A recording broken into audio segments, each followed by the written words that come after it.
for $100 million to address this issue since I've been the governor. The reason we're leading the nation on seeing a decline in here, the reason we're seeing Narcan being used, is because I've taken a lead on this. I don't give lip service to it like you, and I don't ignore it like your father did. We returned $60 million to this state and federal Medicaid in the last 3 months in settlements alone. Pretty good work in 3 months. You've gotten zero from these people that you say that you're suing. Right. The only time you had a settlement was when you profited because you represented Purdue Pharma. You can lie on We your have a lot to get Just through. like We're the running out of casino time. comments, just like the teacher It is comments. We're running out of time. You've never denied that you've profited from it because you know you have. Do you want to respond to these casino comments?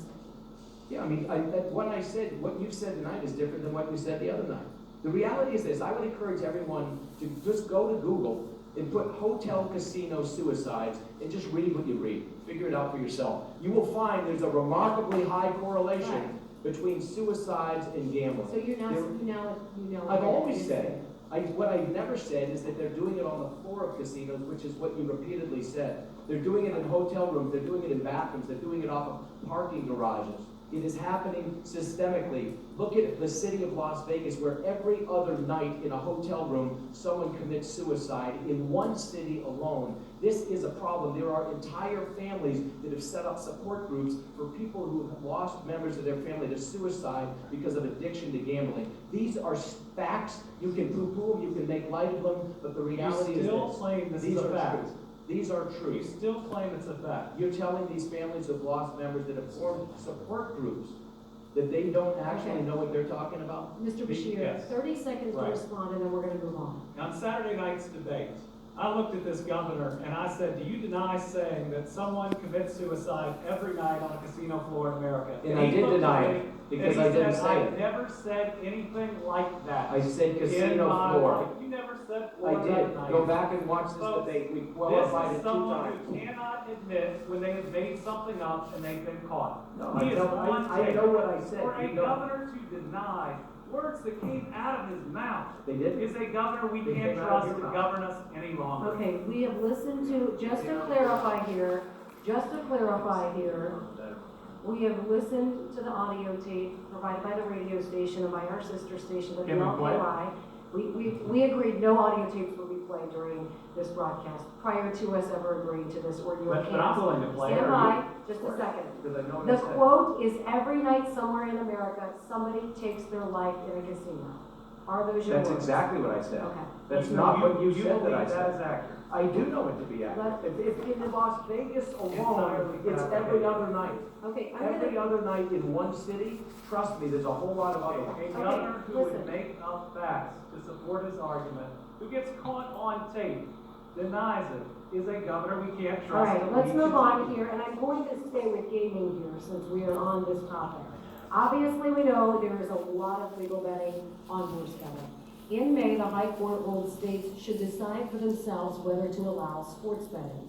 Local companies like Churchill Downs could get in on this action. Profits from casinos could help, if not solve the state's deficit and the pension crisis. That's right. Would you open the door to legal gambling on sports, gaming, and possibly adding casinos? Governor Bevin. Well, I wish you could go first because I'm going to state the actual facts. I'd love to see what lie you were going to tell us before I say this. There's Nevada. They've had sports betting for years. Sports betting has been legal there for years. There are 150 physical locations in Nevada that you can go in and place a sports bet.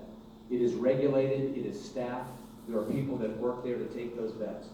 Last year in Nevada, guess how much money they brought in terms of taxes based on sports handle alone in the state of Nevada? $17 million. That's Nevada. We will be some fraction of that. The question we have to ask ourselves is not whether it should be legal or not. I joined suit with New Jersey and a dozen other states or so because this is a question of 10th Amendment rights. I was part of the suit that ultimately allowed this to be possible. But the reason I did had nothing to do with whether we should have this. This is going to be decided by our legislature. It does exist. People are able to play sports wagering bets on their phones across state lines or what have you. But here's the thing, is the juice worth the squeeze? Will we get enough to justify the cost of implementing it? That's what our legislature is going to have to deal I with. understand, Mr. Bashir? Earlier tonight, this governor said the surrounding states are eating our lunch. Indiana, Tennessee, and Ohio. 3 states that have legalized sports betting, and 2 of them have legalized casino gaming, and yes, they are eating our lunch. They are taking our entertainment dollars and using it to fund their roads, to pay for health care for their citizens, to potentially put towards their pensions. Kentuckians are funding those states. But one governor stands in the way, and it's Matt Bevin. If we elect a Bashir Coleman ticket, yes, we will legalize expanded gaming, including sports betting. If Matt Bevin is reelected, you will never see this revenue. And this revenue is critically important to that pension system because it can create up to $550 million of dedicated revenue that goes into that system every year so our teachers and police officers don't have to show up at the Capitol every 2 years just to fight for what was already promised to them. We are bleeding money. Let's keep it right here in Kentucky because Jack's is just 7.6 miles away from where we are tonight. Okay, I know we could go on and on about Let me this. say this real quick, because you didn't give me a And chance to apparently we comment. will. And here's the thing. It's not gonna happen no matter who the next governor is. That's important to understand. You can promise this. There is no way, constitutionally or legislatively, for you to get this done without the support of 138 men and women who have made it abundantly clear for 10 years, both when your father with a much more friendly legislature and even in recent years have said it's not gonna happen. So you need to come up with a different message. And number 2, you've said that there's $1 billion, is that correct, of people's Kentucky